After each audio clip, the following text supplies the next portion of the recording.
Assalamualaikum warahmatullahi wabarakatuh. Alhamdulillahi rabbil alamin alladzi khalaqal mauta wal hayata liyabluwakum ayyukum ahsanu amala wa huwal azizul ghafur. Allahumma shalli ala sayyidina Muhammad wa ala alihi wa ashabihi ajma'in. Semoga Allah yang maha menatap menggolongkan kita menjadi orang yang beruntung. Di dunia beruntung, di kubur nanti di alam barzah beruntung, dan di akhirat juga beruntung. Kita bahas yang sudah pernah dibahas sebelumnya, surat Al-Asr. A'udzubillahi minasyaitonirrajim. Bismillahirrahmanirrahim. Wal 'asr. Innal insana lafi khusr illal ladzina amanu wa 'amilus solihati wa tawasaw bil haqq wa tawasaw bis sabr. Jadi orang beruntung artinya begini, innal insana lafi khusr, sesungguhnya setiap insan dalam kerugian kecuali 4. 1, amanu, orang yang beriman. Artinya apa? Orang yang paham kebenaran. Kalau orang tidak belajar agama, tidak paham kebenaran, tidak kenal Allah, tidak beriman kepada Allah. Yang kedua, wa'amilus solihat, orang yang beramal soleh. Tidak ada keberuntungan dalam maksiat, tidak ada keberuntungan dalam dosa. Orang yang beruntung adalah orang yang aktivitasnya, waktunya jadi amal soleh. Syarat amal soleh 2, niatnya ikhlas. Yang kedua, caranya benar. Yang ketiga, orang yang beruntung itu, yang tidak rugi adalah tawasobil haqq, orang yang saling berwasiat dalam kebenaran. Yang keempat, tawasobis sabr, orang yang saling berwasiat dalam kesabaran. Jadi yang ke-1, ke-2 sudah sering dibahas. Yang ketiga ini, bagaimana kita akan menjadi beruntung ketika kita punya keterampilan menerima nasihat dan keterampilan menyampaikan nasihat dengan baik, dengan bijak. Ini kunci. Jadi hidup ini kalau ingin beruntung harus punya kemampuan menerima nasihat dan punya kemampuan memberikan nasihat. Mana yang lebih penting? Menerima nasihat dulu atau memberi nasihat dulu? Kalau tidak punya apa-apa tidak bisa memberi. Bagaimana teknik menerima nasihat yang baik?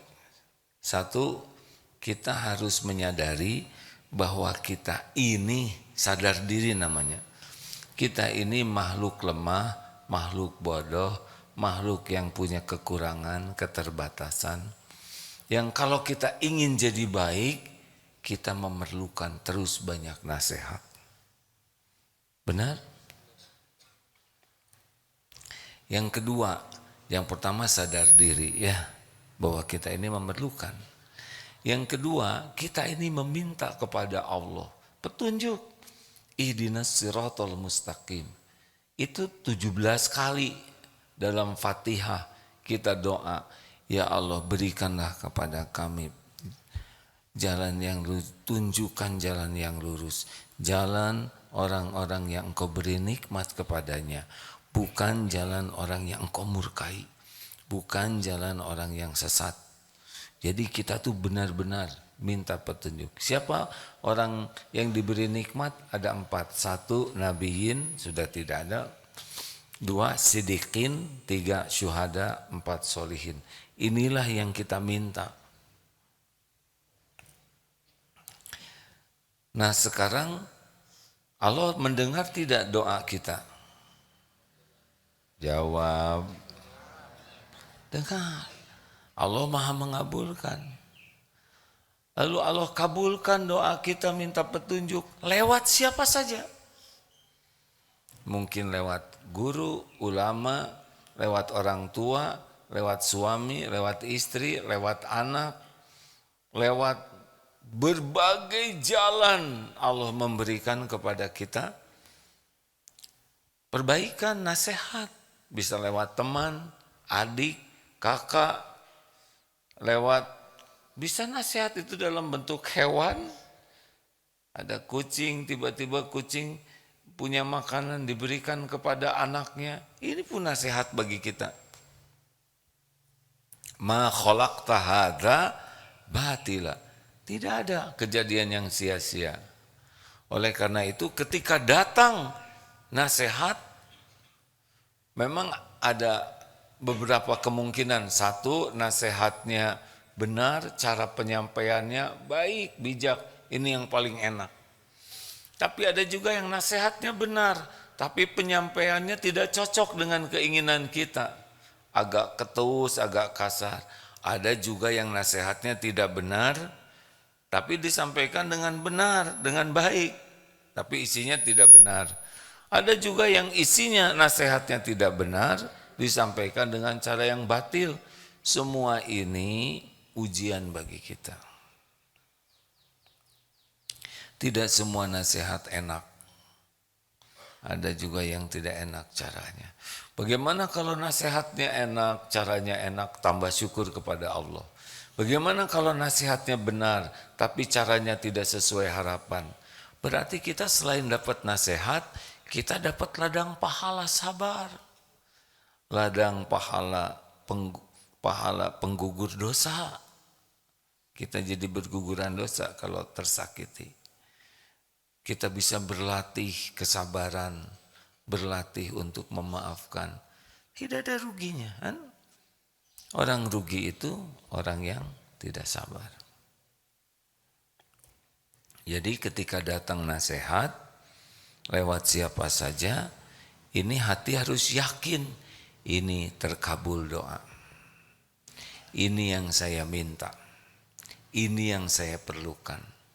Perlukah kita sibuk bela diri? Perlukah kita sibuk memberikan alasan? Tidak. Aneh kita minta, ketika diberi malah tidak suka. Aneh. Kita minta kepada Allah petunjuk, ketika diberikan petunjuk kita malah jengkel, marah-marah, sibuk bela diri, bahkan menyalahkan. Apa ini? Lewat siapapun, kalau itu kebenaran, kita syukuri. Ini pasti wa ma bikum min ni'matin faminallah. Nikmat apapun yang datang padamu adalah dari Allah.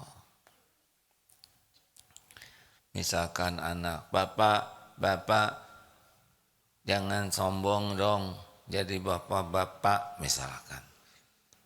Perkataannya benar atau salah? Benar ini. Jangan sombong. Apa yang salah? Tapi ini datangnya dari anak kecil, yang balita, yang belum paham. Allah yang menggerakkan. Bu, jangan banyak omong ya Bu ya, kalau jadi orang. Siapa yang banyak omong? Saya dari tadi kan diam, sekarang juga masih diam. Terus saya ngomong, enak aja nyebut saya banyak omong. Saya tuh bukan orang yang banyak omong tahu. Saya tuh pendiam bakatnya. Dia aja yang buruk sangka. Terus saya ngomong. Coba kalau ada orang, Bu, jangan banyak omong. Benar atau salah ini? Kan benar. Tinggal evaluasi diri saja. Jadi kalau datang nasihat, syukuri terkabulnya doa. Kepada orang tidak usah sibuk membela diri, membuat alasan, tapi berterima kasih.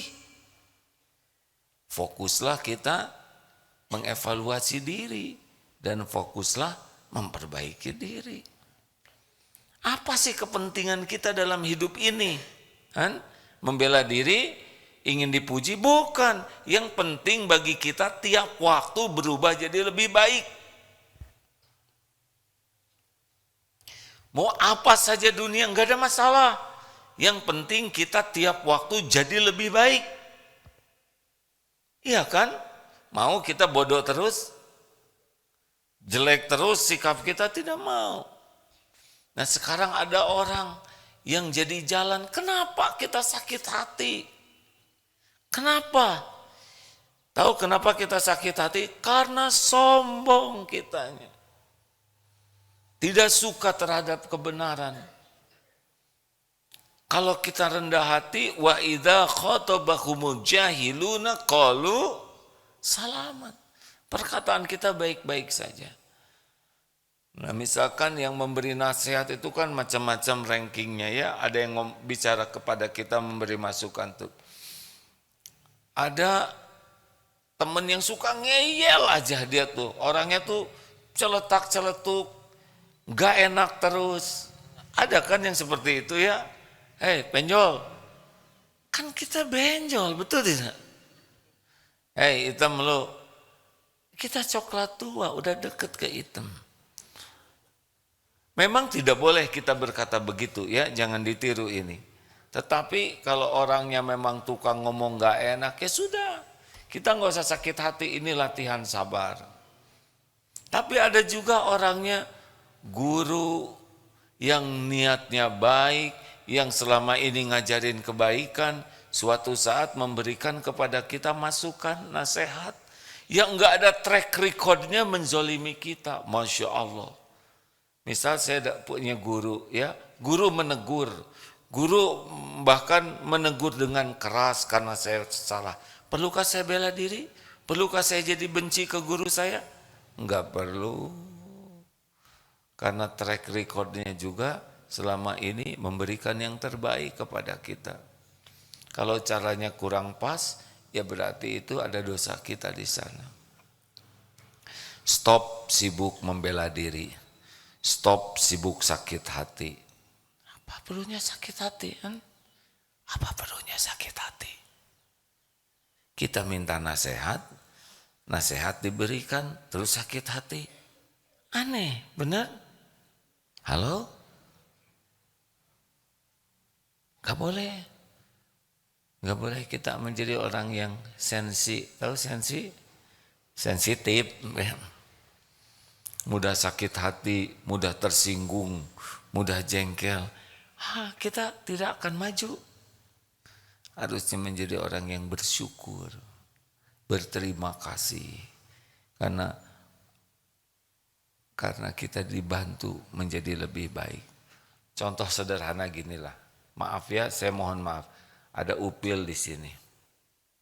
Tahu upil? Ada upil, ada unyil. Ini upil yang di sini nih. Kita enggak lihat. Apa yang kita perlukan? Pujian atau pemberitahuan tentang upilisme ini. Kan yang kita perlukan informasi tentang diri kita, benar? Kan kita, oh betapa indahnya wajahmu, bercahaya, hidungmu mancung, cemerlang. Gak ada gunanya, upil yang pentingnya kan. Mau kayak apapun kalau di sini ada kan terganggu, benar tidak? Nah yang ngasih tahu upil itu kan macam-macam. Upil.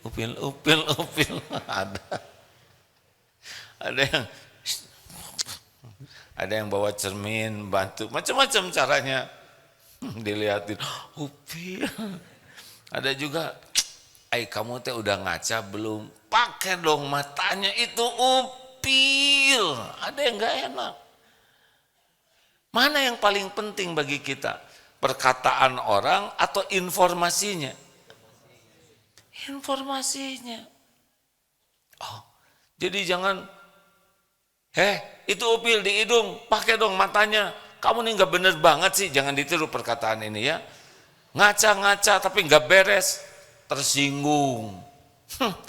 Ngapain tersinggung? Yang penting upil, betul tidak? Ngerti tidak sih ini ada? Jangan-jangan ada upilan ya. Semuanya megang hidung. Cek izin Ustadz Miftah udah tersambung. Oh ya, Masya Allah. Pak Miftah silakan. Aduh punten pisan, terlalu semangat kurang lihat jam ya. Bagi sahabat-sahabat di MK FM, silakan bergabung 102,7 MK FM Bandung. Wilujeng Pak Miftah, mugi barokah. Alhamdulillah. Ya, bagi teman-teman, aduh mohon maaf nih, kelewat barusan ya.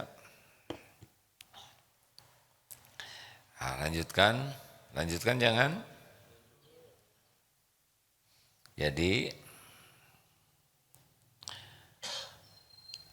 Jadi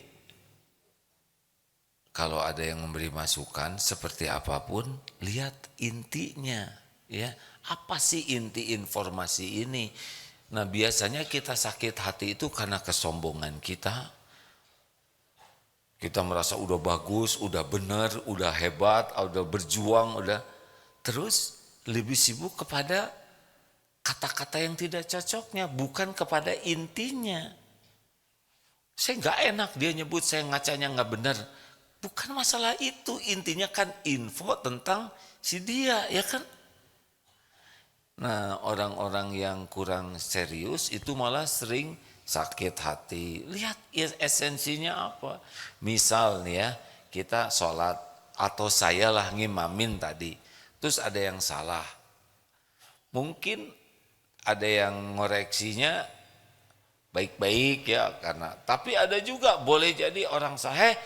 Yang benar tuh kamu sholatnya tadi bacanya salah. Gak kayak gitu tuh. Belajar lagi sana. Misal ya, kalau santri ada yang negurnya keras ya, sakit hati, pundung keluar dari pesantren. Apa sih ini kan? Kan itu rejeki. Kita salah bacaan sholat, ada yang salah, lalu Allah menggerakkan orang untuk memberitahu kesalahan kita. Bukankah kita bersyukur? Kalau caranya ada yang tidak enak, berarti itu penggugur dosa. Berarti penambah pahala sabar. Berarti Allah melatih diri kita untuk menjadi lebih kuat. Harusnya bersyukur kepada Allah. Karena Allah memberikan tahu kekurangan kita. Berterima kasih kepada yang mengoreksi. Dan datangi yang lebih bagus bacaannya. Perbaiki diri, sebaik-baik jawabannya adalah perbaiki diri. Jelas hadirin sekalian? Nggak ada lebay-lebayan, sakit hati apa-apaan. Belajar dong sama anak kecil mana sakit hati. Nggak ada dendam-dendaman. Coba anak kecil balita, jangan minum di sini sayang, aduh kamu ini ngotorin. Udah dibilangin jangan ngotorin, tuh kan berantakan. Kan anak kecil kalau berantakan gimana? Apa pundung? Terus anak kecil itu terus buka lemari ya. Saya mah. Padahal dia belum bisa jalan. Ngerondang aja ke lemari. Ibu pagi marah, siang marah. Beresin popoknya terus dibuntel pakai sarung. Terus ngerondang keluar pergi, pundung. Ada nggak yang begitu? Berapa kali itu anak kecil dimarahi ibunya ya kan? Nggak pundung-pundung tuh, malah meluk lagi. Kalau bersih hati kayak gitu tuh. Tapi makin besar kita makin busuk hatinya, makin pundungan, ya kan? Dikit-dikit tersinggung, dikit-dikit sakit hati, dikit-dikit jengkel. Kapan bahagianya hidup ini? Kapan benernya? Kenapa tersinggung gini? Nyindir saya terus.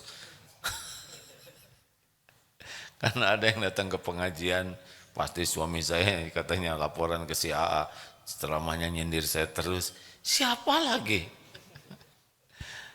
Nah Bapak Ibu, jadi satu yang harus kita latih dalam diri kita adalah menikmati kritik, saran, koreksi, sepedas apapun. Semuanya terjadi dengan izin Allah. Kita lebih suka dipuji, padahal pujian itu lebih bahaya daripada kritikan. Coba ya tadi Upil tadi di sini, penting dipuji atau penting dikoreksi? Jawab, koreksi. Dan kita nggak usah sibuk menjawab. Bu itu Upil, kamu jangan sembarang ngomong ya. Ngapain kita bela diri? Colek, beres, betul tidak? colek, kalau astaga. Ya mau ngapain kita bela diri? Bu itu upil pasti emang sengaja saya naruh upil di sini untuk menunjukkan apakah saudara peduli. Rabbah. Jadi harus menikmati saran, kritik, koreksi, enggak usah sibuk bela diri. Nah begitulah hadirin, latihan yang penting kalau mau jadi orang beruntung, latihan menerima nasihat, latihan menerima kritik, sepedas apapun. Senyum saja, yakin ini datang dari Allah, lewat siapapun, bersyukur kepada Allah, berterima kasih kepada orang, balas dengan doa, fokus evaluasi diri, fokus perbaiki diri lillahi ta'ala. Tuh begitu, jadi kita maju saja terus. Beda dengan orang yang tidak suka dikritik. Udah awet ya di sini opilnya awet. Enak aja kamu ngaca dong, jangan mikirin hidung orang, tetap awet di sini ya kan. Sembarangan ngomong hidung orang, upil. Kamu ngaca dulu, jangan dulu ngomong orang lain sebelum ngaca. Apa-apaan ini kan? Apa-apaan? Udah dikoreksi balas mengoreksi, udah dinasehati balas menasehati. Ini sangat kekanak-kanakan. Kanak-kanak juga nggak begitu, ya kan? Ini sangat error.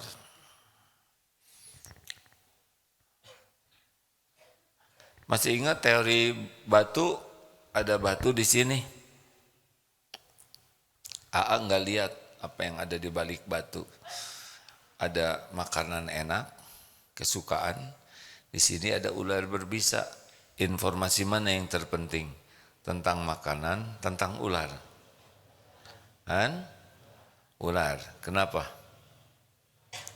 Kenapa tentang ular? Karena bahaya. Sekarang yang membahayakan diri kita siapa? Dosa orang lain, dosa kesalahan orang lain, dosa kesalahan diri sendiri. Jawab. Dosa kesalahan teman-teman atau diri sendiri? Dosa kesalahan pemerintah atau diri sendiri? Dosa kesalahan tetangga atau diri sendiri? Lalu kenapa kita sibuk dengan dosa kesalahan orang lain? Bukan tidak boleh 100% ya, tetapi yang bahaya bagi kita adalah diri kita sendiri. Kita tidak akan celaka di akhirat dengan dosa orang lain, tapi kita akan celaka oleh dosa kita sendiri. Ini yang bagi yang udah nikah. Kakek, mana yang bahaya bagi kakek-kakek? Nenek-nenek atau kakek-kakek? Pertanyaannya salah. Kek, mana yang berbahaya bagi kita nih kek? Dosa kakek atau dosa nenek? Bagi kakek yang bikin dosa, salah ngomongnya nih. Begini nih kalau udah sama-sama kakek-kakek. Kek, halo. Mana yang membahayakan bagi kakek? Dosa nenek? Masih punya istri ada Pak? Ada. Dosa istri atau dosa diri sendiri kek? Dosa siapa? Mim, bunyiin dong Mim. Kasihan. Dosa siapa? Dosa diri sendiri. Betul. Salah. Kalau bagi lelaki dosa diri sendiri dan sebagian dosa istri jadi dosa kakek. Kenapa? Karena kita lelaki. Lelaki punya tanggung jawab memimpin keluarga. Ada dosa istri yang dipikul sendiri, tapi ada dosa istri yang kita pikul juga. Kenapa? Karena kita tidak ngedidik, tidak jadi contoh, tidak bisa memimpin keluarga dengan baik kita. Makanya kita harus lebih banyak lagi tobatnya. Apalagi kita udah kakek-kakek. Ya, siap kek? Siap. Kakek dari mana? Dari Padang. Dari Padang. Dan dari tadi kan? Ya. Pesantren di sini sama siapa? Saya sama istri juga. Ada istri. Ya. Istri jangan kebanyakan mikirin dosa kakek, ya. Nanti di akhirat dihisab masing-masing. Usia berapa sekarang? 70. 70, Masya Allah. Paling senior berarti ya? Ada lagi yang tua lagi. Oh ada lagi kakaknya. Ini Oh, wah maaf ya. Ini santri baru ya? Baru berapa tahun Pak? Baru 78. Waduh, saya senang sekali ada masa keemasan ini. Karena kalau tidak ada pesantren masa keemasan Pak, saya jadi paling tua. Kan santrinya muda-muda semua. Tapi dengan ada kakek terima kasih ya Pak, saya jadi muda lagi. Usia 78, kenapa mau pesantren Pak? Persiapan untuk menghadapi kematian. Masya Allah, ini ciri kecerdasan kan begitu. Orang cerdas itu aksaruhum lil mauti dzikra. Orang yang paling banyak ingat mati dan paling baik mempersiapkan untuk kehidupan sesudah mati. Gimana rasanya usia 78 kayak? Alhamdulillah. Udah lama berarti di dunia ya kan? Tahun berapa jadi lahirnya maaf? 46.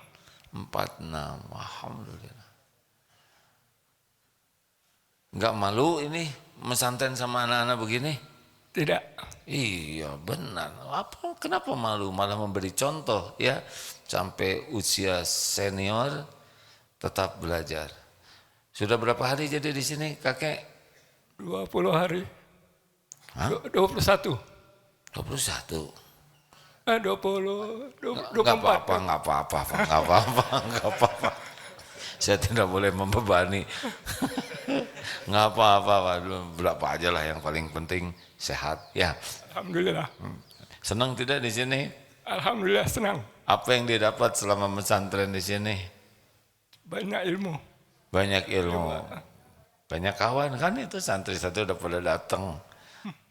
Apalagi paling berkesan selama pesantren di sini kayak nggak apa-apa nih malam-malam dibangunin tahajud begitu. Alhamdulillah sudah biasa bangun. Oh udah biasa. Memang ahlinya ya. Terima kasih. Sama siapa di sini? Sendirian. Sendirian. Saya tidak tega mau nanya istri di mana ya. Sudah meninggal. Sudah meninggal, makanya nggak saya tanya ya maaf ya kek. Terima kasih. Alhamdulillah. Jadi berapa orang ini? Alhamdulillah. Tuh begitu rekan-rekan sekalian. Terima kasih ya kek. Alhamdulillah. Nikmati sekarang kritik, saran, koreksi sebagai terkabulnya doa. Dan jawabannya adalah PDLT, perbaiki diri dan lakukan yang terbaik. Silahkan. Bagi teman-teman di Makassar, ini pengumumannya ya. Besok berangkat ke Makassar dan ini informasi untuk di Makassar. Oh itu sudah ada tertulis di sana ya. Sebentar. Nah pokoknya, nah ini dia. Sebetulnya ada beberapa acara tapi ini yang terbuka langsung bagi umum. Hari Sabtu subuh di Masjid Mardiyah Pak Baeng. Ya, lalu Sabtu maghribnya di Masjid Raya Makassar.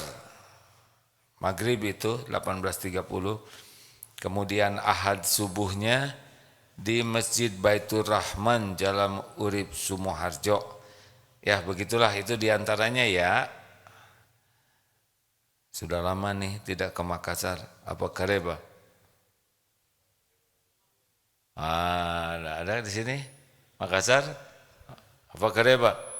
Baji, bagus. Itulah segitu-gitunya ya. Baik, pertanyaan silakan. Ya. Bismillahirrahmanirrahim. Jazakallah khairan khasiran Ustaz Agim. Adek program apa? Tahfizul Quran. Tahfizul Quran baru ya? Baru. Alhamdulillah. Ya. Nah, mudah-mudahan AA dan keluarga seluruh umat muslim dilindungi oleh Allah Subhanahu wa taala. Amin ya rabbal alamin ya Allah. Alhamdulillah. Pertanyaannya Ustaz Agim terkait tadi AA menyampaikan bahwa nasihat ada yang baik dan ada yang buruk, dan mungkin itu bisa datang secara bersamaan dari satu orang yang sama seperti itu. Lantas bagaimana sikap kita yang harus kita terima, tidak membela diri, tapi kapan juga kita harus membela diri untuk kebenaran seperti itu?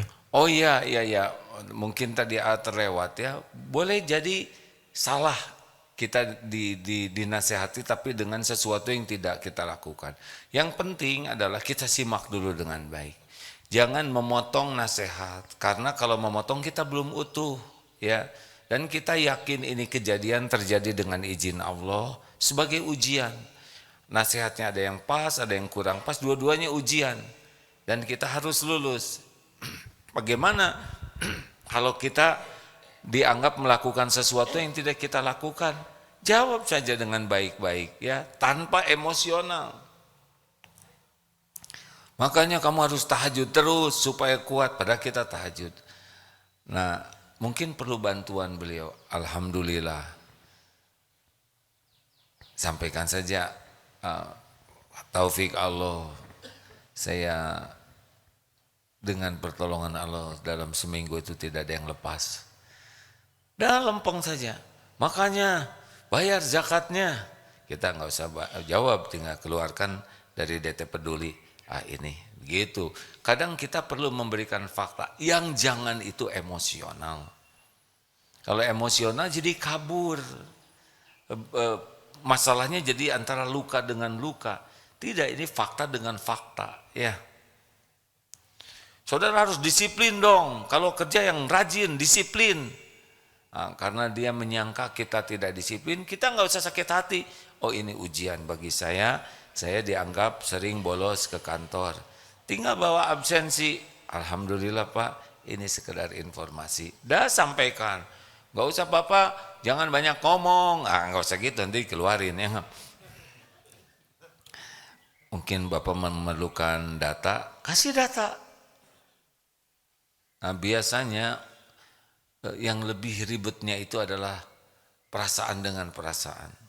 Kan yang diperlukan adalah fakta, bukan perasaan, betul tidak? Maksudnya sampaikanlah fakta itu.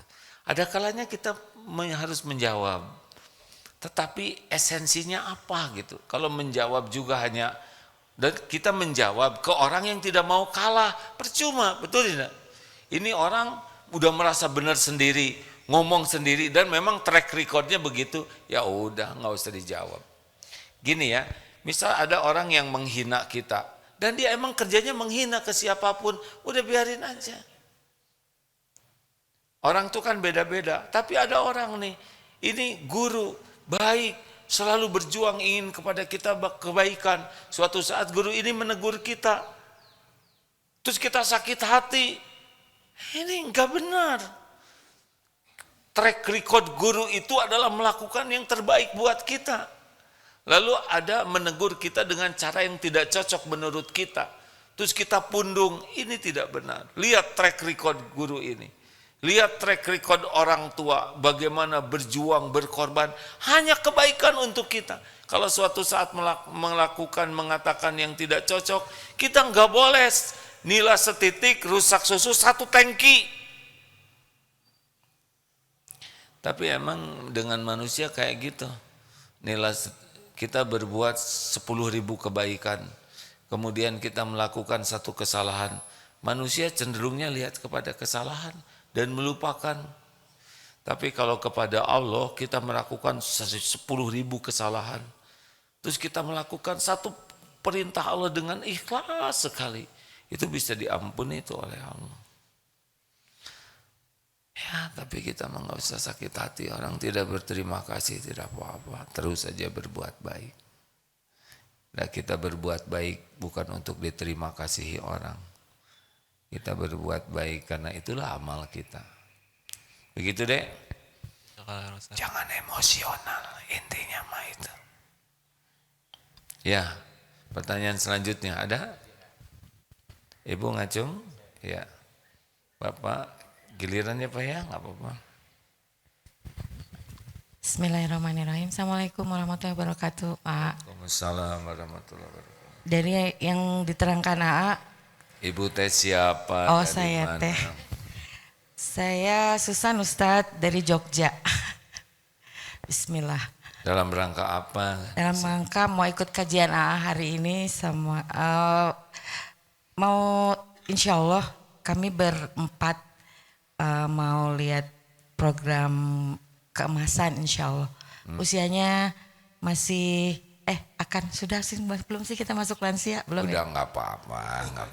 Pokoknya nggak. Intinya mau ikut itu tadi kan udah bilang kalau sebaik-baik manusia yang mempersiapkan untuk hari akhiratnya. Ya, Bu, karena tidak harus 70 itu ada 46 juga ada yang meninggal ya.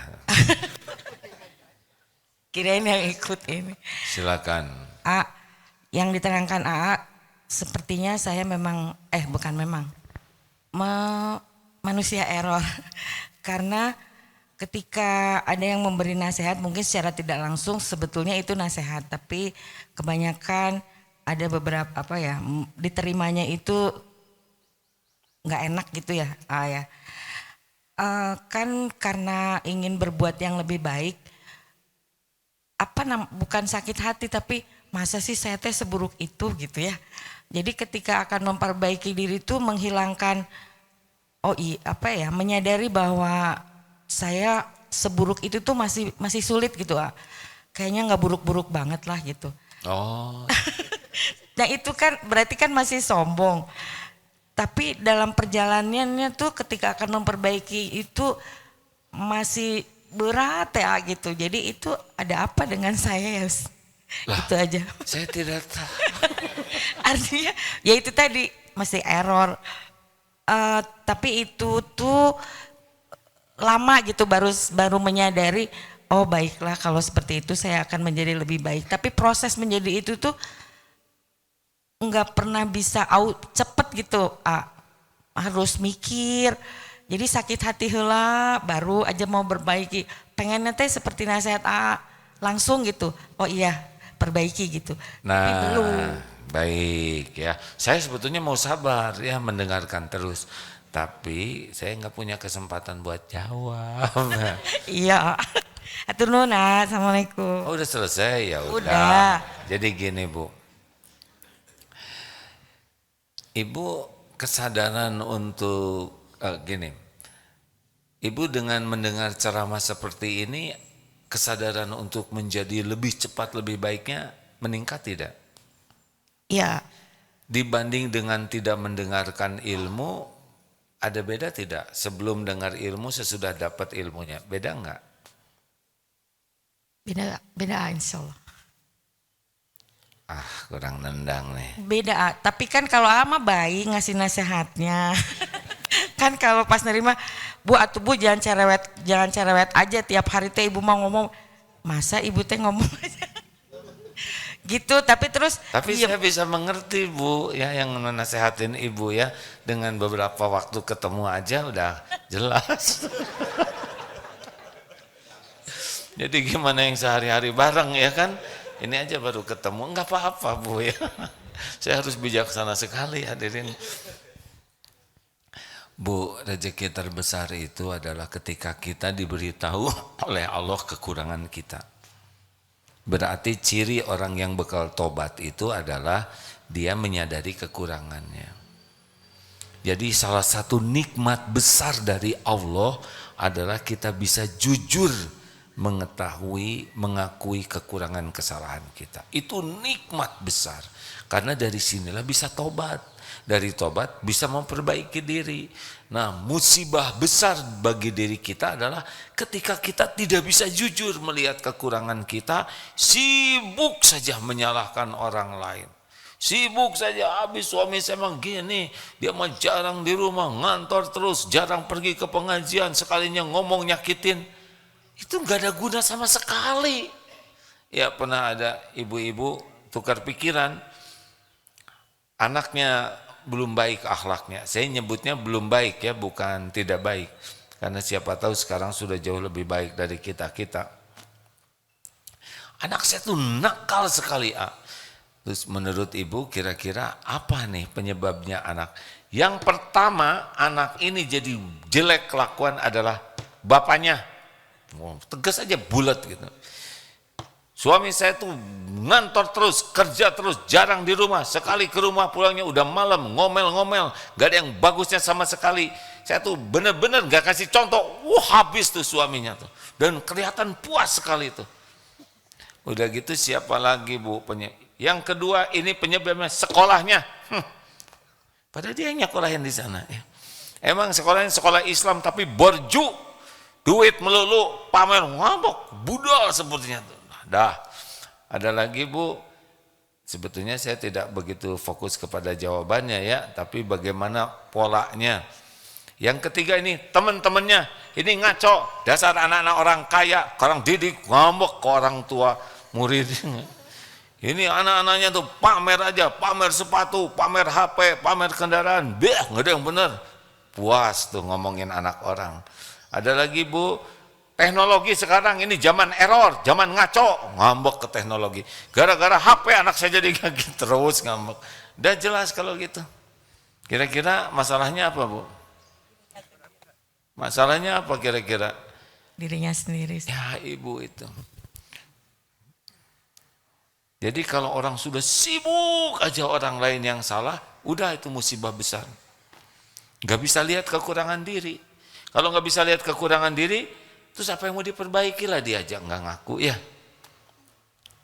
Bedanya penyakit hati dengan penyakit lahir, kalau penyakit lahir tuh ngaku, sakit gigi, aduh saya pusing, mau udah ngaku bahkan sering didramatisir ya, udah gitu ngaku dan mau berobat, mau bayar. Tapi orang berpenyakit hati boro-boro ngaku, dikasih tahu aja ngambek, bahkan nyerang sama yang ngasih tahu. Itu cirinya penyakit hati dan tidak bisa bahagia. Cirinya kita tidak benar itu adalah GTA, galau tiada akhir, sengsel, sengsara selama-lamanya, liwe lieur wae, begitulah. Terima kasih rekan-rekan. Asar nanti kajian di sini.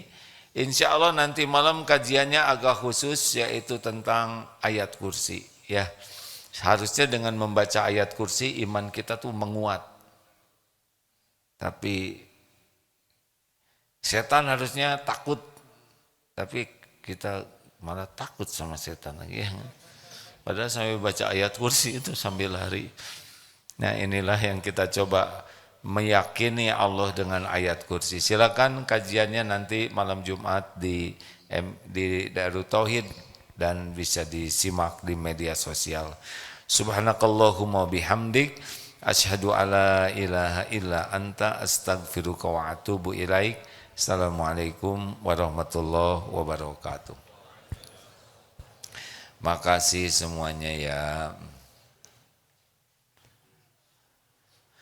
Yang di Zoom terima kasih semuanya ya, maaf nih. Pamitan ya.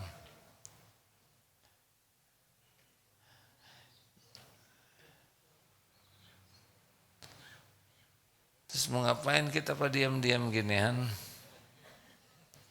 Hai santri akhwat, apa kabar? How are you? Nice to meet you. How about your parents? It's okay? Alhamdulillah. Are you hungry? Good. Yeah. What do you want to do? Sleep. Yeah, I know that. Yeah. Look at that. So many what? Amim, kamu jangan iseng kayak gitu, saya lagi lihat santri. Terima kasih adik-adik, nikmati koreksi ya. Gak usah banyak jawab kalau ada yang mau ngoreksi, kalau dadah terus lagi dengerin ceramah ini. Mana santri baru, acungkan tangan. Alhamdulillah. Santri junior, dengar ya, kepada santri yang senior berlomba-lomba jadi suri tauladan. Adik-adik ingat loh, yang kelas 1 ini dosanya lebih sedikit dari kelas 2 dan kelas 3. Hormati mereka ya. Kepada adik-adik yang baru, ingat loh, kelas 2, kelas 3 sholatnya lebih banyak, bukan dosanya yang banyak ya. Amalnya lebih banyak. Orang tidak pernah rugi dengan menghormati orang lain. Terima kasih. Assalamualaikum warahmatullahi wabarakatuh. Ya, silakan kembali ke tempat ya. Ayo sholat suruk dulu 2 rakaat.